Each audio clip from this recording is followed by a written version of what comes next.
घर थाने में ला करके लॉकर में बंद कर दिया। 15-20 मिनट के बाद डीएसपी साहब आए और खूब हमको मारा। जब मारने के बाद हवलदार को बुला करके कहा इसकी लाठी से मारो, जितना मारना है मारो। खूब बोला, जितना बोलना था बोला। क्या तुम मौलवी हो, मस्जिद में रहते हो, अल्लाह से दुआ मांगते हो, अल्लाह से मांगना, अल्लाह तुमको बचाएगा। अब तुम जेल जाओगे तो तुम्हें मालूम पड़े, तुम्हारे बाप के सामने में हम तुमको मारेंगे। मौलवी आतंकवादी हो, तुम्हारी सब आतंकवादी छुड़ा देंगे और तुम्हारे करेंगे, तब तुमको मौलवीगिरी समझ में आएगा। तुम मुल्लाओं की हम मुल्लागिरी निकाल देंगे। और जितना चाहा दोनों हाथ पकड़ के हमारी चुत्तर पर, बदन पे खूब मारा। अभी तक दर्द से मैं परेशान हूँ।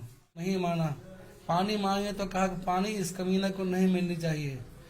तुम मुल्ले हो, तुम आतंकवादी हो, तुम खुदा को मानते हो, अल्लाह को मानते हो, तो बुलाओ और मांगो अपने अल्लाह से कि तुम्हें वो बचा ले। जी हां, ये बयान है एक मस्जिद के इमाम का, जिनके साथ पुलिस ने ऐसी मारपीट की, उन्हें ऐसे मारा कि उस इंसान को पहले तो सदर अस्पताल ले जाना पड़ा और उसके बाद दूसरे अस्पताल में रेफर करना पड़ा। पूरा मामला बिहार का है। बिहार के मधुबनी जिला अंतर्गत बेनीपट्टी थाना क्षेत्र का यह मामला सामने आया है।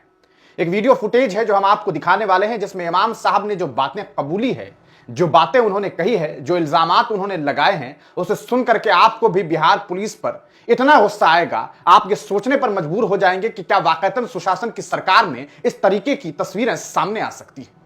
मोहम्मद फिरोज नाम के एक इंसान हैं जो पेशे से मस्जिद के इमाम हैं और मदरसे में पढ़ाते हैं शिक्षक के तौर पर। बेनीपट्टी में कुछ काम से, कटैया से उनका ताल्लुक है। वो किसी काम से सफर पे थे। इस दरमियान मोहम्मदपुर के इलाके में बाइक चेकिंग चल रही थी। उनका यह कहना है कि सुबह लगभग 8:30-9 बजे के आसपास का यह मामला है। थोड़ी थोड़ी धुंध थी, बाइक की चेकिंग चल रही थी। तभी मैं बाइक लेकर निकला तो मैंने इस बात का एहसास थोड़ी देर में किया। मैं थोड़ा आगे बढ़ गया, लेकिन मैंने बाइक रोकी कि चेकिंग हो रही है। तभी पुलिस वाले दौड़े हुए आए और उन्होंने मेरी बाइक पर ला करके लाठी चला दी। जब बाइक पर लाठी चलाई तो बस मैंने यह कह दिया कि साहब लाठी क्यों चला रहे हैं। हर इंसान को यह लगता है कि यार उसकी गाड़ी है, 80,000, 90,000, लाख, 1.5 लाख की गाड़ियां होती है। दर्द होता है जब उस पर कोई चोट पहुंचाता है।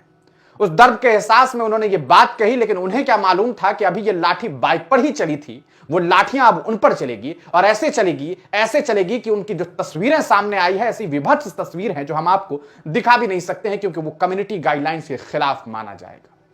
उन्हें मारा गया, पहले तो लाठियों से वहीं पर पीटा गया। उनका यह कहना है, उनका यह आरोप है कि फिर उसके बाद मैं बेहोश हो गया। बेहोशी ऐसी हुई कि मैं सीधे जब होश में आया तो पुलिस की गाड़ी में था और उसके बाद मुझे हवालात में बंद किया गया और फिर मेरे साथ जो पिटाई की गई वो इतनी दर्दनाक, इतनी पीड़ादायक, जिसका तसव्वुर भी कभी हमने नहीं किया था। मारते मारते मेरी कमर के नीचे पूरा निशान बना दिया गया, इतना मारा गया और साथ ही साथ गंदी गंदी गालियां दी गई। मुझे मुसलमान होने की वजह से इस चीज का एहसास दिलाया गया कि तू मुसलमान है, तू दाढ़ी वाला है, तू ये है, तू वो है।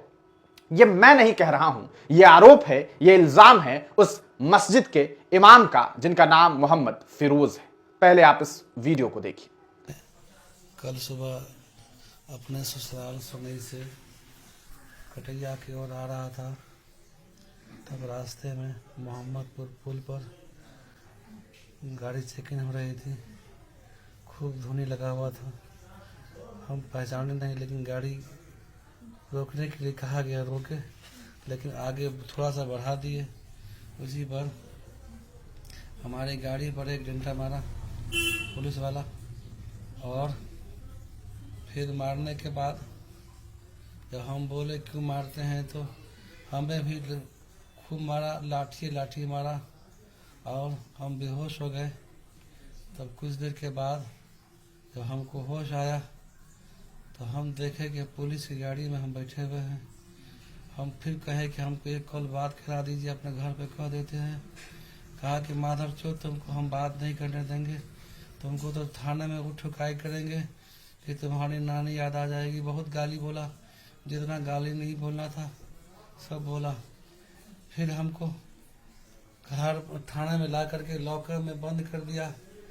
15-20 मिनट के बाद डीएसपी साहब आए और खूब हमको मारा। जब मारने के बाद हवलदार को बुला करके कहा इसके गांड पर लाठी से मारो, जितना मारना है मारो। तो एक दो आदमी पकड़ करके एक हवलदार खूब मारा, जितना हो सका मारा।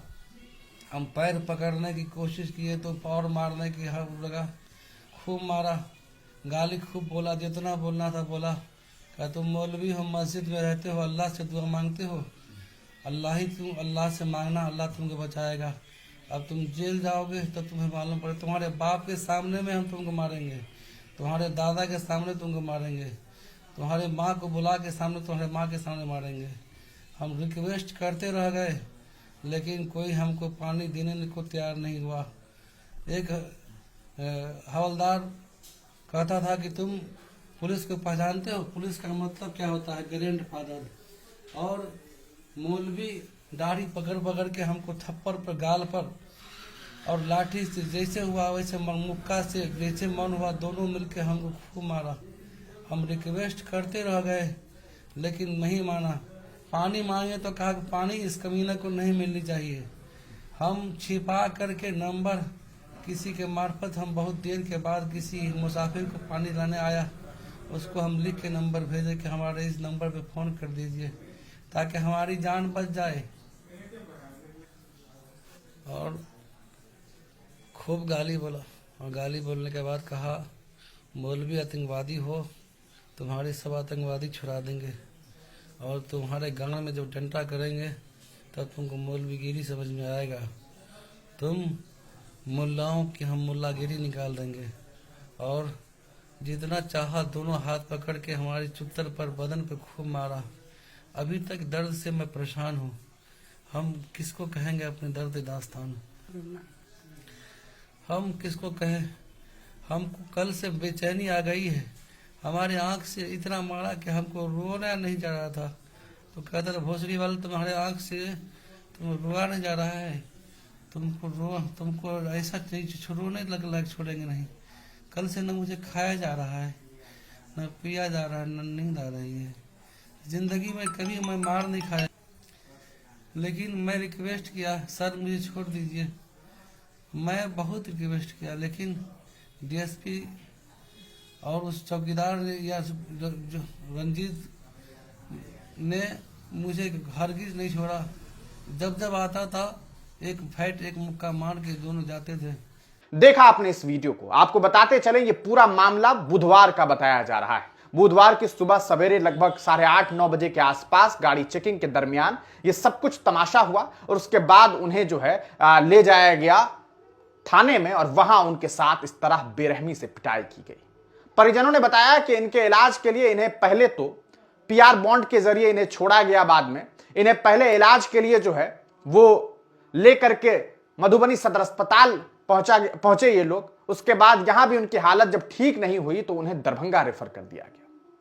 ये पूरा का पूरा मामला काफी चौंकाने वाला है। इस पूरे मामले में मधुबनी के स्थापित पुलिस अधीक्षक को चाहिए कि इस पूरे मामले को सही तरीके से संज्ञान में लिया जाए। आखिरकार इसकी असलियत क्या है, सच्चाई क्या है, वो कौन लोग थे जिन्होंने इस तरीके से मारपीट की। हमने इस पूरे मामले में प्रशासन से भी बातचीत करने की कोशिश की।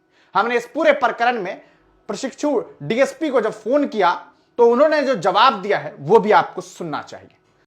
हेलो सर, डीएसपी सर से बात हो रही है क्या बेनीपट्टी? हाँ हो रही है सर। एक खबर आई है एक्चुअली, तो मैं इसके सत्यता को जानने के लिए फोन किया आपके पास, मजबूरी हो गई इसीलिए फोन किया अभी। तो सर ऐसा है कि मोहम्मद फिरोज नाम का कोई आदमी था जो मौलवी भी है, इमाम भी था। बुध के दिन ऐसा कहा जा रहा है कि गाड़ी चेकिंग के दौरान पुलिस वाले ने उसे गाड़ी रोका उसे, लेकिन वो थोड़ा सा आगे बढ़ गया, 10 कदम आगे बढ़ गया, जिसके बाद पुलिस वाले ने उसे बर्बरता से मारपीट किया। उसके बाद वो बेहोश हो गया। वो फिर बेनीपट्टी थाना में लॉकअप में ले आया जाता है। लाने के बाद जो है उसे रखा जाता है। फिर बहुत लोगों के कहने सुनने पर पीआर बॉन्ड पर उसे छोड़ा जाता है और सदर अस्पताल इलाज के लिए लाया जाता है। उसके बाद सर यहाँ से उसे दरभंगा, उसकी हालत की नजाकत को देखते हुए दरभंगा रेफर कर दिया जाता है। इस बारे में से कुछ जानकारी है आपको?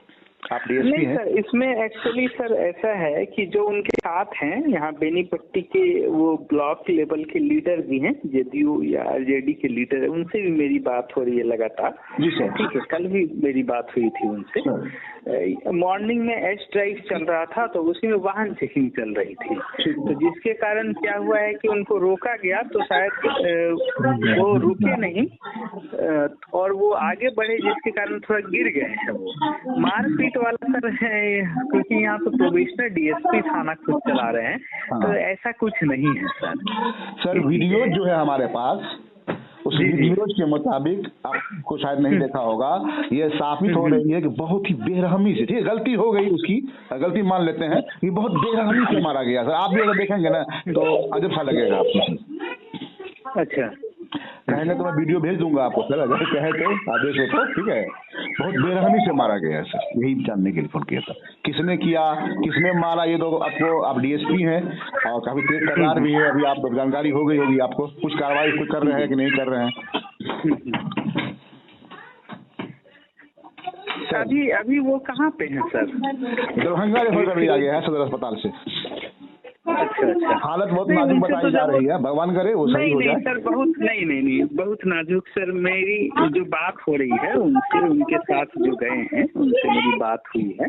जी सर। ठीक है, वो सही है सर वो। ठीक है सर, ओके जो है जी, ओके सर। सुना आपने इस वीडियो को, सुना आपने इस ऑडियो को, इस रिकॉर्डिंग को। उन्होंने फोन कॉल पर यह बात बताई कि ये बातें फर्जी है जो इनके द्वारा बताई गई है। प्रशिक्षु जो डीएसपी हैं उनका यह कहना है, जो ट्रेनी डीएसपी हैं उनका यह कहना है कि साहब बात ऐसी है कि वो बाइक से गिर गए, लेकिन क्या बाइक के गिरने के बाद ऐसी तस्वीरें सामने आ सकती है? अगर आप इन तस्वीरों को देखना चाहते हैं तो आप हिंदुस्तानी मीडिया के जो ट्विटर प्लेटफॉर्म है, जो एक्स प्लेटफॉर्म है, वहां जाकर के देख सकते हैं। वहां हमने शेयर किया है वो तस्वीर। क्या इस तरीके से चोट लग सकती है? यह बहुत अलग तरीके का मामला है। एक तरफ आरोप कि बहुत ही बेरहमी से मारा गया, दूसरी तरफ ट्रेनी डीएसपी साहब कह रहे हैं कि साहब ऐसी बात नहीं है, वो बाइक से गिर गया, कहानी जो गढ़ी जा रही है बस।